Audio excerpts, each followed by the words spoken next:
Flashings are installed before the field and should always be reinforced with scrim. Inside and outside corners require reinforcement. When working on flashings, measure at least 4 inches onto the field and 8 inches up the transition. After measuring, marking, and cutting your scrim, spread the catalyzed resin onto the surface.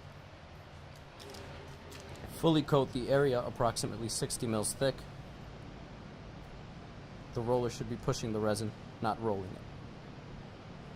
Roll out the fleece into the first layer of resin and embed the scrim into the resin using a semi-dry roller and light pressure. Apply supplemental resin as needed.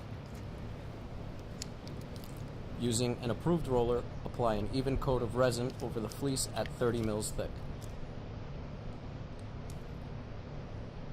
Have more questions? JM can help. Our goal is to ensure that every installation goes smoothly.